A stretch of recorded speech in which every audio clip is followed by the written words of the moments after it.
By weight by molecular weight પેલા steps લખાવ્યા હતા ને બરાબર હવે એ સ્ટેપ પ્રમાણે આપણે જવું પડે આપણે એક મોડિફિકેશન નવું છે બરાબર કઈ રીતે છે mixture of hydrogen and O2 contains 11.1% hydrogen by weight પહેલા તો રકમમાં જ્યારે બાય વેઇટ આપ્યું હોય તો આપણો બેસિસ શું આવે 100 kg બરાબર 100 kg of the gas mixer હવે ગેસ મિક્સરમાં હાઇડ્રોજન અને O2 છે શું છે હાઇડ્રોજન અને O2 એમાંથી હાઇડ્રોજન કેટલો છે 11.1% એવું કીધું નથી કે O2 આટલા ટકા છે તો શું માનો 100 માંથી 11.1 બાદ કરજો બરાબર જે બી કન્ટેન આવે નીચે લાવશો calculate average molecular weight average molecular weight બે સ્ટેપમાં લખાવ્યું છે કે જ્યારે રકમમાં બાય વેઇટ આપ્યો એટલે એવરેજ મોલેક્યુલર વેઇટ શોધવા માટે શું કરવું જો પહેલો બેસિસ શું આવશે તમારો 100 kg બીજું ઇટ કન્ટેન્સ માં જે પરસેન્ટેજ આપ્યા છે એ કાઢીને kg લગાવવાનું ત્રીજું મોલ ફાઇન્ડ કરવાના ચોથું ટોટલ મોલ અને પાંચમું average molecular sorry mall fraction અને પછી એવરેજ મોલેક્યુલર વેઇટ બરાબર તો આપણે અહીંયા પહેલા બેસિસ માં લખીએ શું થશે basis 100 kg of gas mixer બરાબર ચલો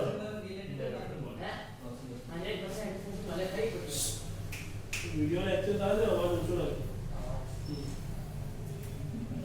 તો અહીંયા તમારે જુઓ it contains calcium 11.1 kg of hydrogen and 100 માંથી 11.1 બાદ કરો કેટલા આવે આ 1 અહીંયાથી કેન્સલ કરો બરાબર if you do only one 88.9 kg of oxygen આપણે કઈ YouTube પર ચડાવવું પેલા દિન મોડ ઓલું કરે છે ચાલો હવે એના પછી આપણે મોલેક્યુલર વેઇટ નાખી રાખીએ મોલેક્યુલર વેઇટ અને T1 ની નીચે ઓફ હાઇડ્રોજન કેટલા થશે 2 એટલે આપણે આને MH2 લખી શકીએ અને મોલેક્યુલર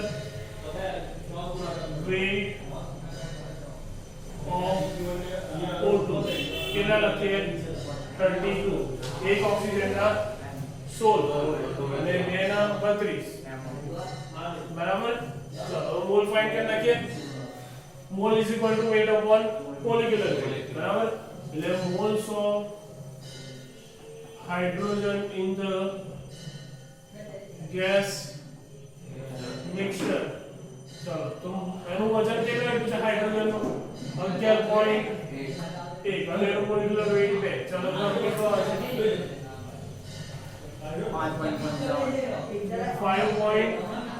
5.55 kg છે તો યુનિટ શું આવે કિલોમોલ બરાબર તો હવે છે moles of O2 in the gas mixture બરાબર તો કેટલું થશે 88.9 divided by 32 2.78 કિલોમોલ બરાબર તો બંનેનો સરવાળો કરીએ ટોટલ મોલ ફાઇન્ડ કરવા માટે તો total moles of the gas mixture is equal to 5.55 plus 2.77 કેટલો 8.32 8.32 કિલો બરાબર હવે મોલ ફ્રેક્શન ફાઇન્ડ કરવા માટે મોલ અપોન ટોટલ બરાબર તો જોયા મોલ ફ્રેક્શન ઓફ હાઇડ્રોજન એટલે XH2 is equal to એના મોલ કેટલા આવેલા છે 5.55 ને ડિવાઇડેડ બાય 8.32 કરો 0.66 0.66 હવે આનો આન્સર છે હંમેશા પોઈન્ટ માં જ આવે ફ્રેક્શન નો આન્સર બરાબર પછી છે mall fraction of oxygen XO2 કેટલા છે એના 2.78 બાકી 8.33 બરાબર આ બંનેના આન્સરનો સરવાળો 1.9 ઓલમોસ્ટ 1 બરાબર એટલે પ્લસ ઓર માઈનસ થોડી એરર છે ચલો હવે આમાં શું કરવાનું એવરેજ મોડ્યુલર રેટ ફાઇન્ડ કરવા માટે m એવરેજ નું સૂત્ર શું છે m average is equal two xh2 mh2 xo2 mo2 બરાબર ચલો તો m average is equal to શું થશે xh2 ની વેલ્યુ કેટલી છે 0.66 multiply with 2 multiply with 2 molecular weight plus 0.33 multiply with 32 બરાબર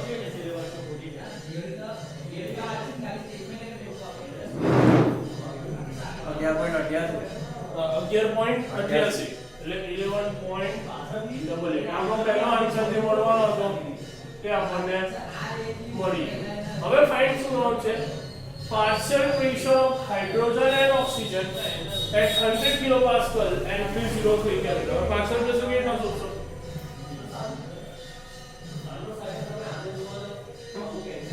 partial fraction is equal to mole fraction into total pressure outflow આપણે યુઝ કરી બરાબર ને partial fraction is equal to partial pressure is equal to total pressure into mole fraction બરાબર તો ये શું લખાય partial pressure of hydrogen બરાબર partial pressure of hydrogen એટલે PH2 is equal to XH2 into P હવે mole fraction 0. કેટલા આવે 66 અને ટોટલ પ્રેશર તમને અહીંયા given છે કેટલું છે 100 kilopascal પ્રેશર બરાબર તો કેટલું આવશે 66 કિલો બરાબર partial pressure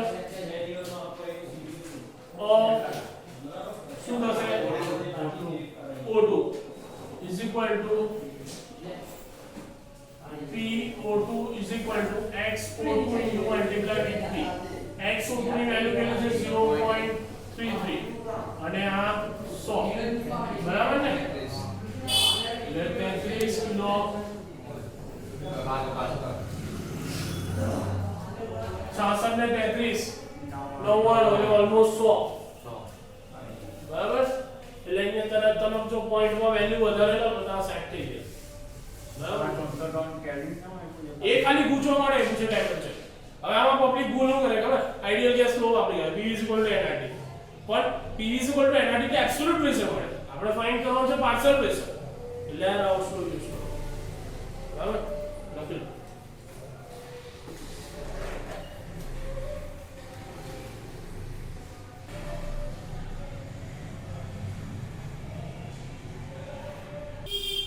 પહેલા તો ચેપ્ટર નંબર 3 માં મટીરીયલ બેલેન્સ પહેલા તો બે ટાઈપ છે મટીરીયલ બેલેન્સ બરાબર મટીરીયલ બેલેન્સ હંમેશા બે ટાઈપ બરાબર મટીરીયલ બેલેન્સ એક તો વિધાઉટ કેમિકલ રિએક્શન અને material balance with chemical reaction material balance without chemical reaction માં શું હોય કે તમે ટેન્કની બહાર કેટલું લોડિંગ કર્યું છે એટલે મીન્સ તમે કેટલું ઇનપુટ કર્યું છે અને તમને કેટલું આઉટપુટ મળે છે based on your unit operation બરાબર એટલે યુનિટ ઓપરેશનમાં ધારો કે તમારું ડિસ્ટિલેશન છે તો ડિસ્ટિલેશનમાં તમે કેટલું ઇનપુટ કર્યું 100 kg પર અવર તો 100 kg પર અવર તમારું એટલું બહાર નીકળે છે કે નહીં તમારે ચેક કરવાનું બરાબર એટલે અહીંયા જે તમારા દાખલા છે એ based on steady state condition ને લીધે છે તો મટીરીયલ બેલેન્સ કેમ કરવું પડે what is the importance of material balance તમે લોકો જોબ કરો છો તો મટીરીયલ બેલેન્સ કોઈ બેલેન્સ કરતા હશો ને તમારી સીટ કે ભાઈ આટલું નાખ્યું છે તો આટલું નીકળવું જ જોઈએ બહાર ને આટલું હોવું જ જોઈએ એ લોકો એવું કહેતા હશે તો કેમ કે તમારી એક તો પ્રોડક્ટની ક્વોલિટી જળવાય છે બરાબર, લોસીસ ઓછા થાય, પાવર કન્ઝમ્પશન ઓછું થાય, બરાબર, ને સેફટી ફેક્ટરમાં આપણે કામ કરી શકીએ, મીન્સ સેફટી જાળવી શકીએ. તો આ બધા ઇમ્પોર્ટન્સને લીધે એક મટીરિયલ બેલેન્સ કરવું જરૂરી છે. એટલે કોઈ બી પ્લાન્ટ ઊભો કરવો હોય એટલે એવું નહીં કે આજે રાતે વિચાર આવ્યો કે પેલા પ્લાન્ટ ઊભો કરવો ને કાલે લઈને મંડી પડો, એવું નથી ભાઈ, બરાબર. એટલે કોઈ બી પ્રોડક્ટ તમારે બનાવવી હોય તો એનું પ્રોપર રો મટીરિયલ, એનું બધું જ તમારે ધ્યાન રાખવું પડે, અને એનું મટીરિયલ બેલેન્સ કયા કયા પંપ જોઈશે, કયા કયા યુનિટ ઓપરેશન જોઈશે, એ બધું તમને ખબર હોવી, બરાબર. તો આમાં એક લો છે, એને કહેવાય law of conservation of mass. આને કહેવાય law of conservation of mass, બરાબર. Law of conservation of mass શું કહે છે? Input is equal to output plus rate of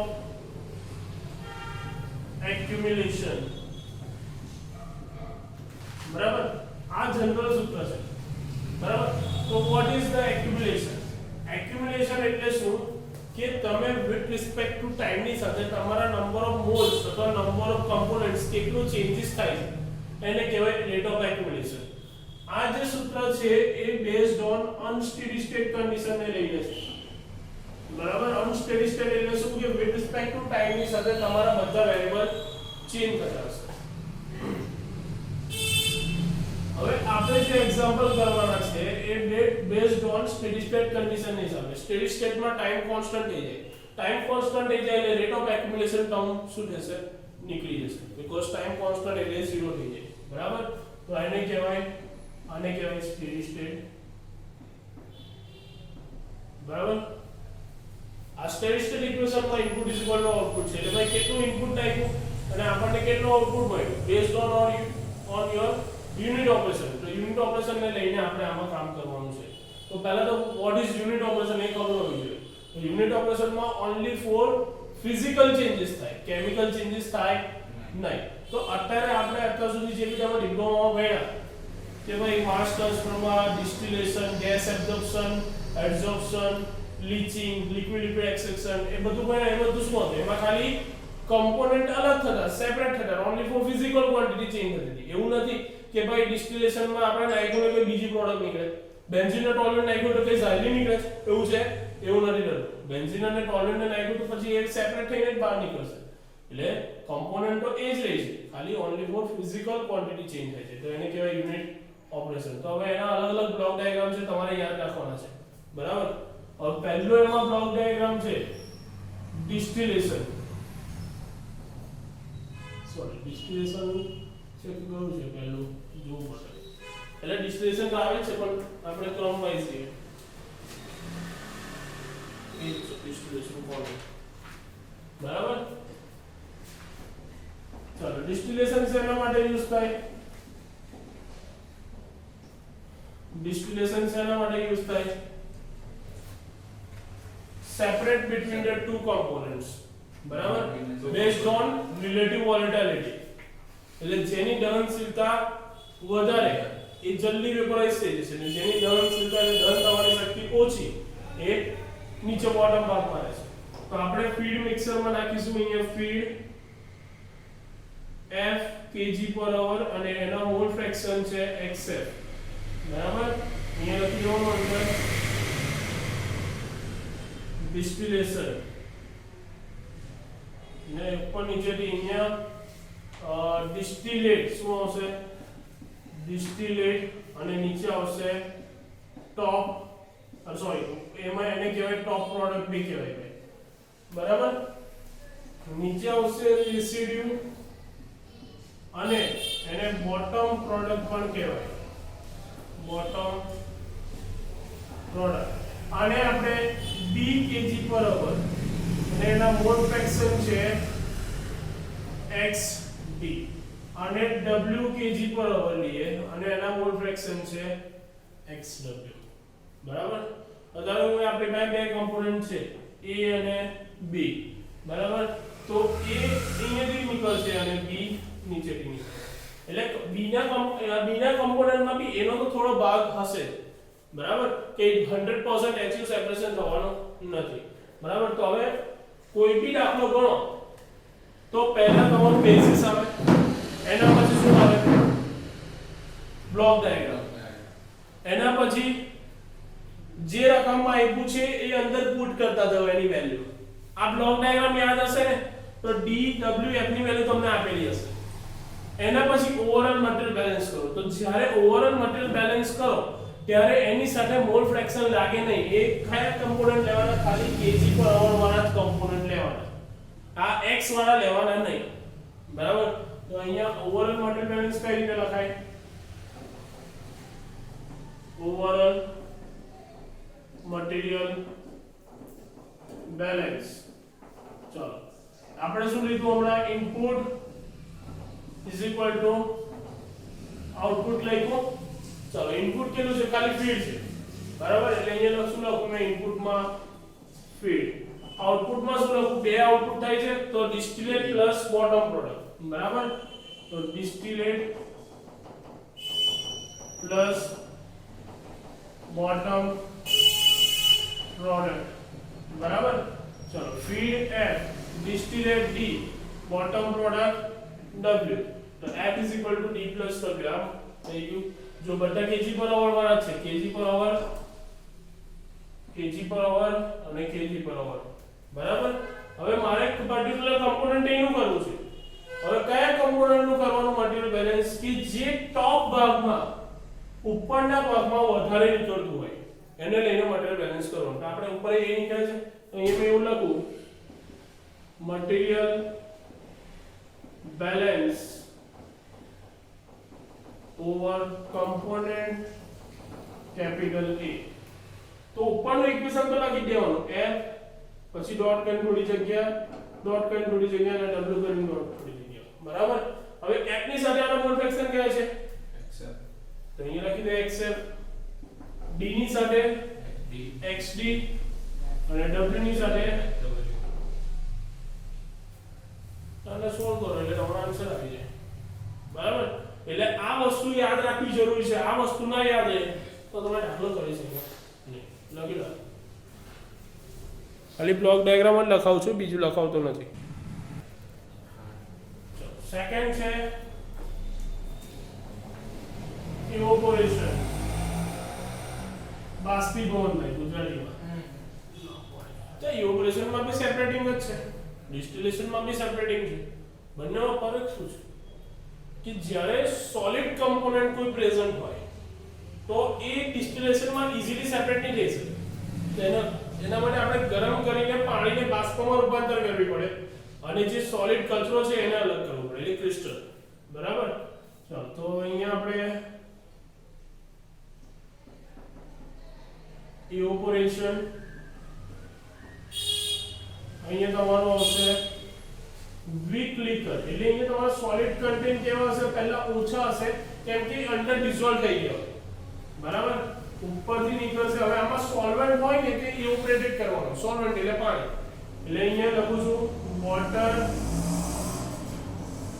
ઇવોપોરેટેડ, બરાબર.